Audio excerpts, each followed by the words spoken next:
नीलकंठ ने बताया कि सबसे अच्छा दान क्या है जिसका पुण्य अवश्य मिलता है।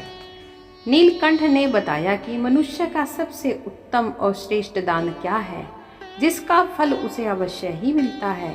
कहानी बहुत ही ज्ञानवर्धक और जीवन का मार्गदर्शन करने वाली है, इसलिए कहानी को पूरा अंत तक जरूर सुने। नमस्कार प्यारे साथियों।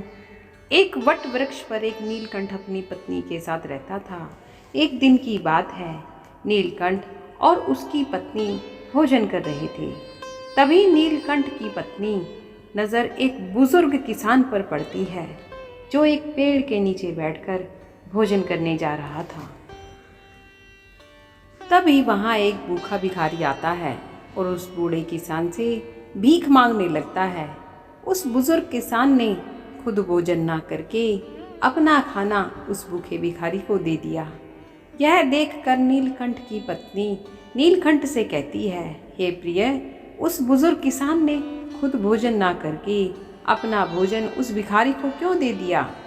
तब नीलकंठ कहता है, प्रिय, प्रत्येक मनुष्य अपने जीवन में कुछ ना कुछ दान करता है। कोई भोजन, कोई वस्त्र तो कोई धन दान करता है। लेकिन प्रिय, क्या तुम्हें पता है कि सबसे अच्छा और उत्तम दान कौन सा है? कौन सा दान करने से हमें सबसे बड़ा पुण्य मिल सकता है? इस पर नीलकंठ की पत्नी कहती है, नहीं, ऐसा कौन सा दान है? तब नीलकंठ कहता है, यह बात मैं तुम्हें एक कहानी के माध्यम से बताता हूँ जो न केवल प्रेरणादायक है, बल्कि जो भी कहानी को ध्यानपूर्वक अंत तक सुनता है उसे इस कहानी से यह भी पता चलेगा कि सच्चा और अच्छा दान क्या होता है और इसका महत्व कितना बड़ा है। आगे नीलकंठ कहानी शुरू करता है और कहता है, प्रिय, प्राचीन समय की बात है। चंद्रपुर नामक किसी गांव में कैलाश नाम का एक युवक रहता था जो लकड़ी काटकर अपना जीवन यापन करता था। वह अपनी पत्नी के साथ साधारण जीवन जी रहा था। जलाऊ लकड़ी से होने वाली आमदनी पर्याप्त नहीं हो पाती थी, जिससे हमेशा उसके परिवार में भोजन और कपड़ों की कमी बनी रहती थी। एक दिन परेशान होकर गुस्से में कैलाश की पत्नी उससे कहती है, कितने दिनों तक यह सिलसिला चलता रहेगा? ना कोई त्योहार होता है, ना कोई खुशी। क्यों इस लकड़ी काटने के काम को छोड़कर तुम नगर जाकर कोई और काम ढूंढ लो? तब तक हम यूं ही कठिनाइयों और गरीबी में जीवन बिताएंगे। कैलाश ने बड़े प्यार से उत्तर दिया, भाग्यवान, मैं हमेशा तुम्हारी बात मानता हूँ, लेकिन मैंने पहले भी कहा है कि मैं यह गांव नहीं छोड़ सकता। शहर में यहाँ की जैसी शांति नहीं मिलेगी, और हाँ, मैं नहीं चाहता कि यह सब विषय हमारे बीच दोबारा आए। उसकी पत्नी ने कहा, ठीक है, जैसा तुम्हें सही लगे। खाना तैयार है, खाकर लकड़ी काटने चले जाओ। दोस्तों, भोजन करने के बाद कैलाश लकड़ी काटने के लिए जंगल की ओर निकल पड़ा। चलते चलते वह काफ़ी दूर पहुंच गया। वह सोचने लगा, आज तो बहुत दूर आ गया हूँ। मुझे एक बड़ा पेड़ चाहिए जिससे आज अच्छी आमदनी हो जाए, लेकिन ऐसा कोई बड़ा वृक्ष नज़र नहीं आ रहा। वहाँ एक पेड़ है पर छोटा है। चलो, आज के लिए इसी से काम चला लेता हूँ। कैलाश ने वह पेड़ काटा और सिर पर जलाऊ लकड़ी का गट्ठर रखकर नगर की ओर बेचने के लिए निकल पड़ा। लेकिन नगर पहुंचने पर उसने देखा कि लकड़ी खरीदने वाला कोई नहीं था। वह सोचने लगा, क्या मुझे यह सारी लकड़ियां वापस घर ले जानी पड़ेंगी? तभी रास्ते में एक पंडित ने उसे आवाज़ लगाई, सुनो लकड़ी बेचने वाले, इधर आओ, यह लकड़ियां कितने की है? कैलाश ने कहा, पंडित जी, आपको सारी लकड़ियां चाहिए या आधी? अगर सारी चाहिए तो कम दाम में दे दूंगा। पंडित ने कहा, मुझे सारी लकड़ियां चाहिए, लेकिन तुम्हारे बताए गए दाम पर नहीं, मैं सिर्फ अपने दाम पर ले सकता हूँ। कैलाश ने थकान भरे स्वर में कहा, अरे, तो फिर यह लकड़ियाँ बहुत सस्ती हो जाएंगी, लेकिन चलिए दे दीजिए, वैसे भी मैं थक चुका हूँ। पंडित ने 10 रुपये देते हुए कहा, यह लो और लकड़ियाँ यहाँ रख दो। वैसे तुम भूखे लग रहे हो, क्या कुछ खाना खाओगे? सब तैयार है, खाना खाकर ही जाना। कैलाश ने कहा, मुझे भूख तो बहुत लगी है, लेकिन अगर मैं खाऊंगा तो आपके लिए खाना नहीं बचेगा। रहने दीजिए, मैं घर जाकर खा लूँगा। पंडित मुस्कुराते हुए बोले, चिंता मत करो, यहाँ इतना खाना है कि 20 लोग और खा सकते हैं। जब भी भूख लगे यहाँ आया करो। कैलाश ने पूछा, क्या आप हमेशा ही सबको ऐसे खाना खिलाते हैं? पंडित ने उत्तर दिया, जब तक परमात्मा ने मुझ पर कृपा बना रखी है मैं यह करता रहूँगा, यह सब उसकी मर्जी है। कैलाश ने कहा, ठीक है, तो मैं आज खाना यहीं पर खाऊंगा। उस दिन कैलाश ने उस पंडित के घर पेट भर भोजन किया और धन्यवाद देते हुए बोला, पंडित जी, आप बहुत ही दयालु और नेक दिल इंसान हैं। ऐसा अच्छा काम करने में मैं आपकी मदद करना चाहूँगा। अब से मैं लकड़ियाँ 60 में ही दे दिया करूँगा। पंडित ने कहा, बेटा सकुशल घर जाना। कैलाश ने काटी हुई सारी लकड़ियाँ पंडित को 60 में दे दी और घर की ओर निकल गया। घर पहुँचते ही उसकी पत्नी ने पूछा, इतनी देर क्यों हो गई? क्या आज लकड़ियों का अच्छा सौदा मिल गया? लाओ पैसे। कैलाश ने उत्तर दिया, देखो सौदा अच्छा तो नहीं था, आज केवल 60 रुपये ही मिले हैं। यह लो। उसकी पत्नी ने आश्चर्य से पूछा, क्या सच में तुम मुझे केवल 60 दे रहे हो? मैंने सोचा कि आज शायद तुम 2 गुना कमा कर लाओगे, लेकिन तुमने तो आधे ही दिए। इतनी देर तक तुम कहाँ थे, क्या कर रहे थे? तब कैलाश ने कहा, मैं लकड़ियाँ बेचने गया था, लेकिन खरीदने वाला कोई नहीं मिला। फिर पास के नगर में एक धर्मपाल पंडित नामक एक विद्वान के घर चला गया। उनके यहाँ जो भी जाता है वे उसे प्यार से भोजन कराते हैं। ऐसे लोगों के लिए हमें कुछ करना चाहिए। उसकी पत्नी ने पूछा, हमेशा खाना खिलाते हैं? फिर तो वे बहुत अमीर होंगे नहीं? तो इतने लोगों को खाना कैसे खिलाते हैं? और तुम इतनी मदद कैसे ही? कैलाश ने कहा, वे उतने अमीर नहीं हैं जितना तुम सोच रही हो। वे एक अच्छी भावना रखते हैं और उस नगर के मंदिर के पुजारी हैं। वे अपनी मेहनत की कमाई से ही सबको खिलाते हैं। मैंने उनकी मदद के लिए कहा है कि मैं उनके लिए हमेशा लकड़ियाँ 60 रुपये में ही काट कर दे दिया करूँगा। उसकी पत्नी ने कहा, क्या इतना काफ़ी है? अगर तुम 2 गट्ठर लकड़ी नहीं काट सकते तो हर दिन 60 रुपये में घर कैसे चलेगा?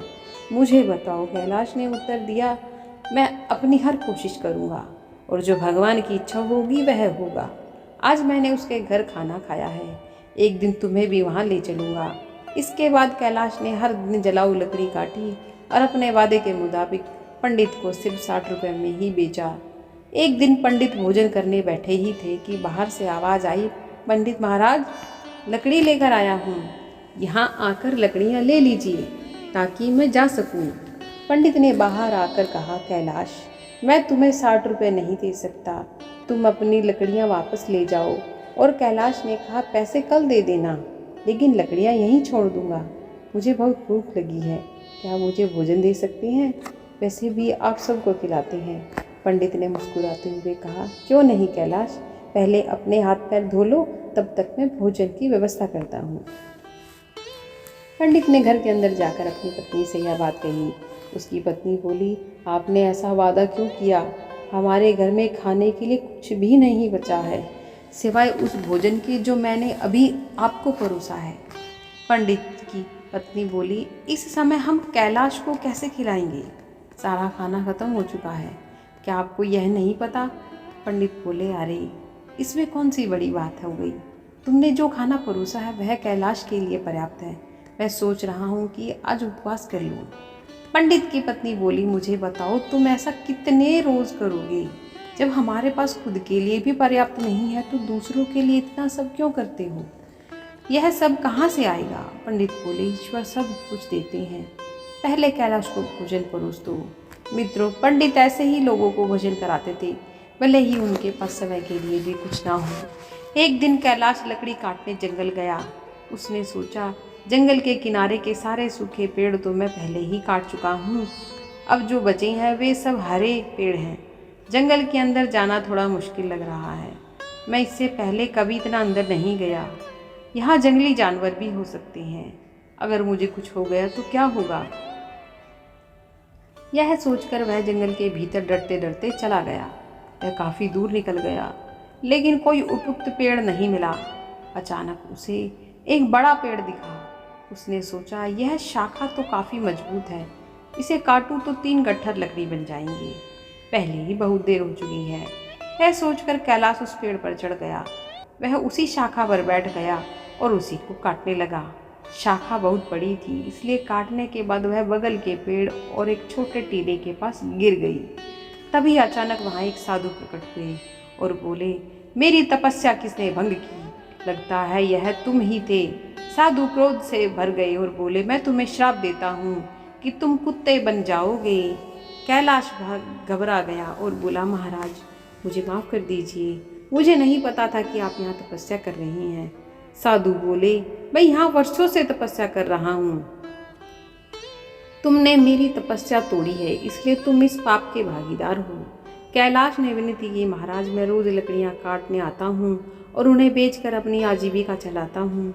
मैंने जानबूझकर ऐसा नहीं किया, कृपया इस श्राप को वापस ले लीजिए।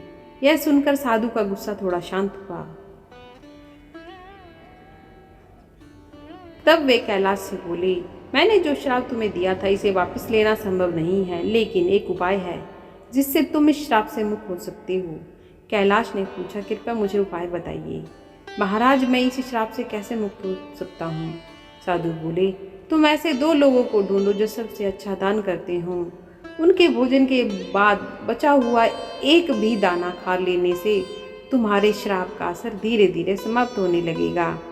जब तुम पूरी तरह सफ़ेद हो जाओगे तब इस श्राप से मुक्त हो जाओगे। कैलाश ने रोते हुए कहा, महाराज मैं अपनी पत्नी का सहारा हूँ, लकड़ियाँ बेचकर जो पैसे लाता हूँ उससे हमारा गुजारा होता है। अब मैं कुत्ता बन गया हूँ तो मेरा अब क्या होगा? साधु बोले, चिंता मत करो, ईश्वर मदद करेंगे। जब तुम्हारा श्राप टूटेगा तब तुम्हारा जीवन सुखी हो जाएगा, धन धान्य से भरा होगा और तुम्हें हर कष्ट से मुक्ति मिलेगी। यह कहते हुए साधु वहाँ से चले गए। कैलाश साधु के श्राप के कारण कुत्ते में बदल जाता है। उसके बाद कैलाश श्राप से छुटकारा पाने के लिए यात्रा पर निकल पड़ता है। वह सोचने लगता है, जैसा साधु ने कहा था मुझे सबसे अच्छा दान देने वाला कहाँ मिलेगा? मेरी समझ में कुछ नहीं आ रहा। हाँ, पंडित जी वह बड़े ही उदार और नेक दिल व्यक्ति हैं। अब मैं सबसे पहले उन्हीं के पास जाता हूँ। कैलाश कुत्ते के रूप में पंडित के घर पहुँचता है। पंडित अपनी पत्नी से कहते हैं, चलो अच्छा हुआ आज मैं बिना किसी बाधा के सभी मेहमानों को भोजन खिला पाया। सच में भगवान की कृपा है। पंडित जी के भोजन कर लेने के बाद उसकी पत्नी ने बचे हुए भोजन को बाहर फेंक दिया। कैलाश कुत्ते के रूप में वहाँ पहुँचा और पंडित के बचे हुए भोजन को खा लिया।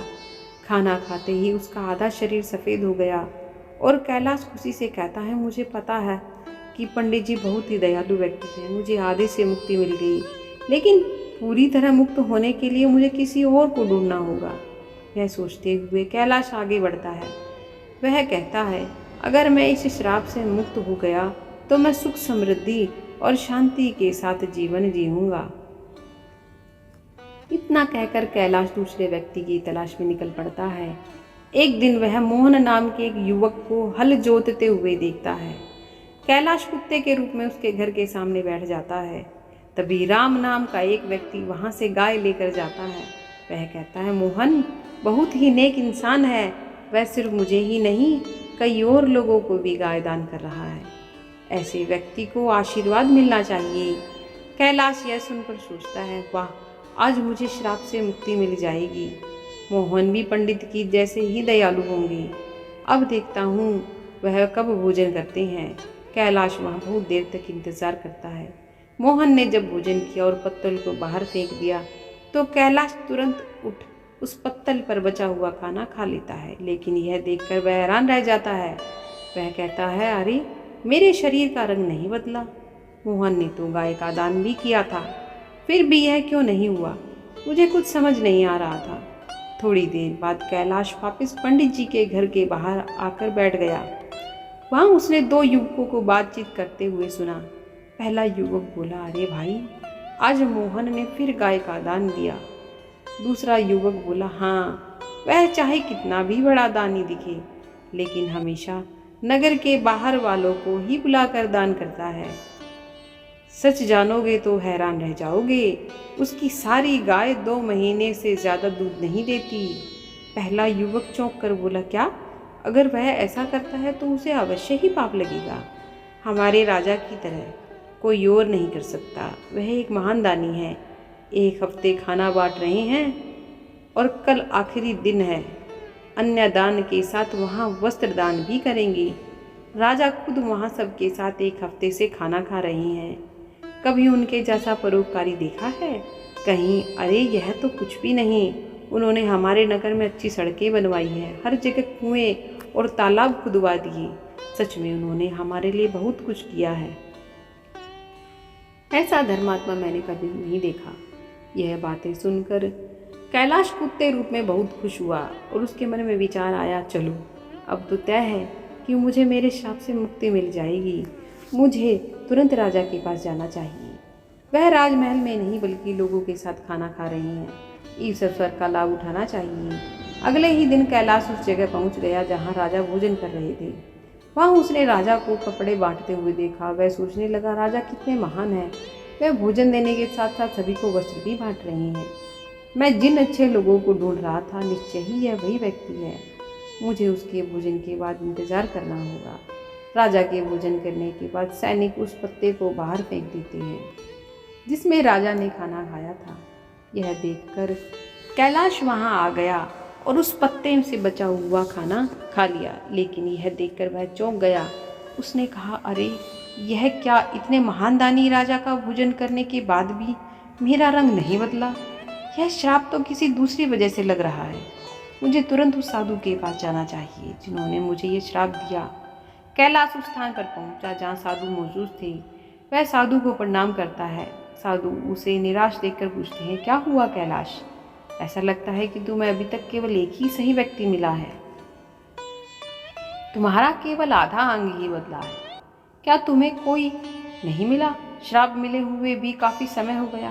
कैलाश कहता है, महाराज पंडित जी का खाना खाया, मैं आधा ठीक हो गया।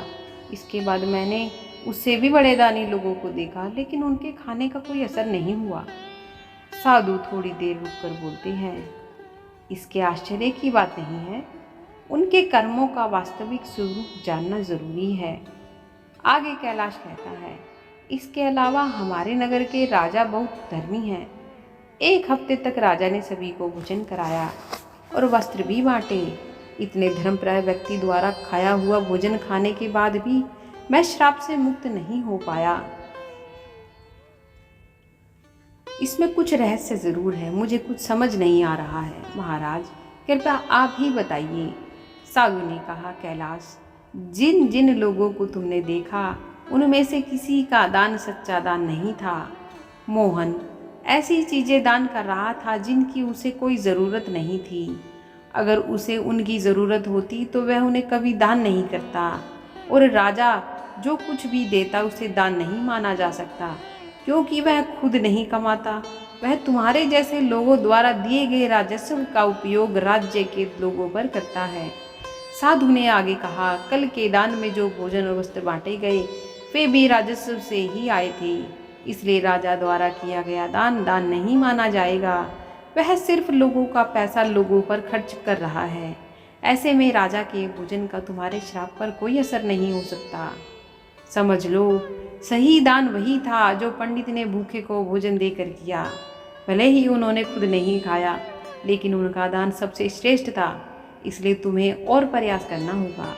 तुम श्राप से मुक्ति के करीब हो। कैलाश ने कहा, समझ गया महाराज, धन्यवाद। उदास मन से कैलाश वहाँ से चल पड़ा।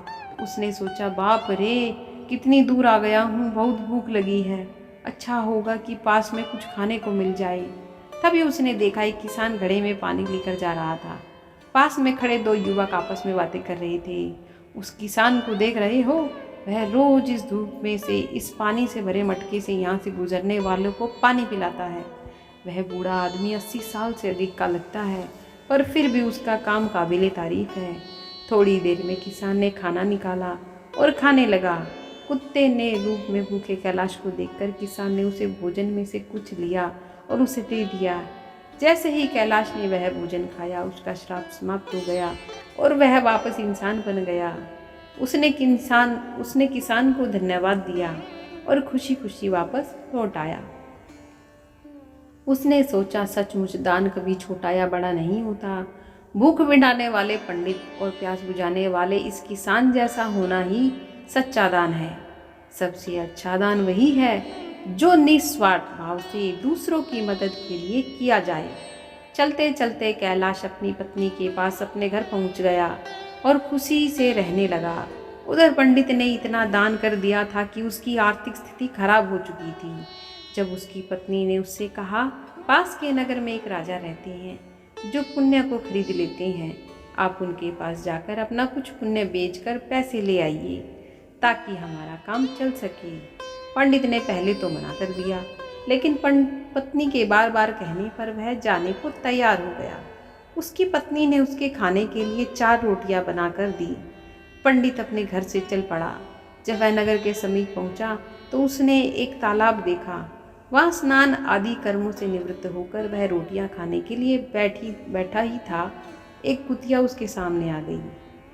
कुतिया ने जंगल में बच्चों को जन्म दिया था। 3 दिन से कुतिया और उसके भूखे बच्चों ने भारी बारिश के कारण वह बच्चों को छोड़कर कहीं जा भी नहीं सकती थी। पंडित ने कुतिया को भूखा देखा तो अपने भोजन में से एक रोटी उसे दे दी। कुतिया ने रोटी खा ली, फिर उसने दूसरी रोटी दी जिसे कुतिया ने खा लिया। इस तरह पंडित ने एक एक करके अपनी 4 रोटियां कुतिया को खिला दी। कुतिया तृप्त हो गई, लेकिन पंडित खुद भूखा रह गया और वहां से राजा के महल को चल पड़ा। पंडित राजा के पास पहुंचा और कहा, मैं अपना पुण्य बेचना चाहता हूँ। राजा ने कहा, आप दोपहर के बाद आए। राजा ने अपनी पत्नी से पूछा, एक पंडित विद्वान यहाँ आया है जो अपना पुण्य बेचना चाहता है। तुम्हारे अनुसार उसके पुण्य में से कौन सा पुण्य सबसे बड़ा है जिसे मैं खरीदूं? पत्नी ने कहा, जो आज उसने जंगल में 3 बच्चों वाली कुतियों को रोटी खिलाकर कमाया है वही पुण्य अच्छा है। पत्नी की यह बात सुनकर राजा पंडित के पास गया और बोला, आप कौन सा पुण्य मुझे देंगे? पंडित बोला, आप कौन सा पुण्य लेना चाहते हैं? राजा ने कहा, आज आपने जो यज्ञ किया है हम उसी का पुण्य लेना चाहेंगे। पंडित ने कहा, मैंने आज कोई यज्ञ नहीं किया, मेरे पास इतना धन ही नहीं है कि यज्ञ कर सकूं। राजा ने उत्तर दिया, आपने आज तालाब के किनारे भूखी कुतिया को 4 रोटियां खिलाई है, हम वही पुण्य खरीदना चाहते हैं।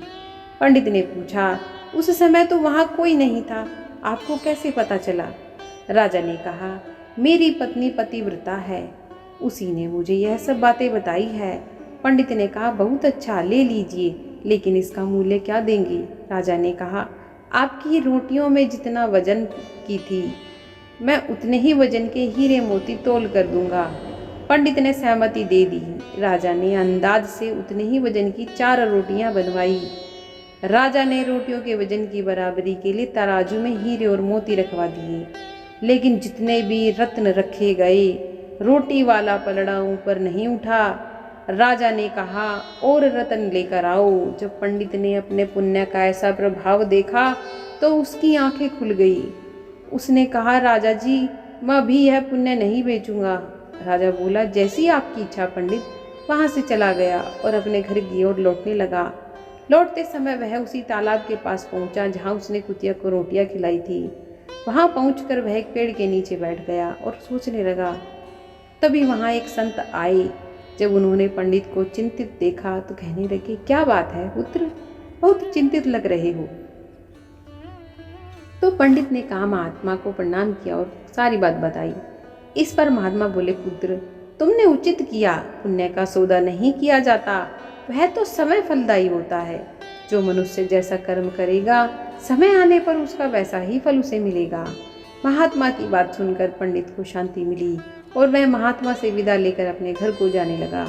तब महात्मा ने पंडित को एक पोटली देते हुए कहा, पुत्र, इसे लेते जाओ, इसमें कुछ मेवे हैं, रात्रि के भोजन उपरांत इनका सेवन करना, तुम्हारा कल्याण होगा। पंडित ने पोटली ली और महात्मा को धन्यवाद देकर अपने घर लौट आया। घर पहुंचकर पंडित ने भोजन किया और टहलने के लिए घर के बाहर चला गया। जब पंडित की पत्नी की नज़र मेज पर रखी पोटली पर पड़ी तो उसके मन में पोटली खोलने की उत्सुकता होने लगी। उसने मेज से पोटली उठाई और उसे खोल कर देखने लगी। जब उसने पोटली खोली तो उसके आश्चर्य का ठिकाना न था। पोटली में हीरे पन्ने और माणिक चमक रहे थे। वह प्रसन्न हुई। थोड़ी देर बाद जब पंडित वापस आया तो उसकी पत्नी ने पूछा, इतने सारे हीरे पन्ने कहाँ से ले आए? पंडित ने कहा, क्यों मजाक कर रही हो, सूखे मेवे तुम्हें हीरे मोती लग रहे हैं। पत्नी बोली, मजाक नहीं कर रही, मैंने खुद पोटली खोल कर देखी है, उसमें तो ढेर के ढेर बेशकीमती हीरे पन्ने भरे हैं। पंडित बोला, मुझे लाकर दिखाओ। पत्नी ने पोटली को उसके सामने रख दिया। पंडित उन्हें देखकर चकित रह गया। वह समझ गया कि यह सब उसी पुण्य का प्रभाव है जो उसने कुतिया को रोटियां खिलाने के प्राप्त किया था, और वह महात्मा कोई और नहीं, साक्षात परमात्मा थे। फिर उसने अपनी यात्रा का सारा वृतांत अपनी पत्नी को सुनाया। उसने बताया कि किस प्रकार राजसी और तामसी दान का फल सीमित होता है। एक भूखी कुतिया और उसके बच्चों को रोटियां देने का कारण यह चमत्कार हुआ। यह सब भगवान की कृपा और दया का ही परिणाम है। आगे पंडित ने अपनी पत्नी से कहा, यह भगवान का संदेश है कि ज़रूरतमंद की मदद करना सबसे बड़ा पुण्य है। जो व्यक्ति दुखियों और अभावग्रस्त लोगों की सहायता करता है, उसे ईश्वर अनंत गुणा फल प्रदान करते हैं। दोस्तों, आज के समय में समाज में कई लोग दान सिर्फ अपने मान सम्मान और प्रतिष्ठा के लिए करते हैं। दिखावे के दान से ना तो सच्चा पुण्य मिलता है और ना ही इसका कोई दीर्घकालिक प्रभाव होता है। दिखावे का दान कभी कभी व्यक्ति को अहंकार की ओर ले जाता है। दान हमेशा निस्वार्थ भाव से होना चाहिए। जैसे इस कहानी में पंडित ने अपनी भूख की परवाह किए बिना कुतिया और उसके बच्चों को 4 रोटियां दी। उसने सोचा भी नहीं था कि यहाँ यह छोटा सा त्याग इतना बड़ा फल देगा। मित्रों, इसी तरह यह कहानी हमें यह बताती है कि ज़रूरतमंद की सहायता करने का असली अवसर वही होता है जब वह वास्तव में संकट में हो। आपदा के समय दिया गया थोड़ा सा सहयोग भी अनमोल हो सकता है। यह न केवल ज़रूरतमंद व्यक्ति के जीवन को बदलता है, बल्कि देने वाले के जीवन में भी सकारात्मक परिवर्तन लाता है। जब कोई व्यक्ति त्याग की भावना से प्रेरित होकर दान करता है, तो उसके अंदर से माया के मोह का अंत हो जाता है। यह त्याग मनुष्य को अहंकार से मुक्त करता है और उसे ईश्वर के समीप ले जाता है। साथियों, इस कहानी का यही संदेश है कि सच्चा पुण्य त्याग और निस्वार्थ सेवा में ही निस्वार्थ भाव से किया गया दान ही सच्चा उत्तम दान है।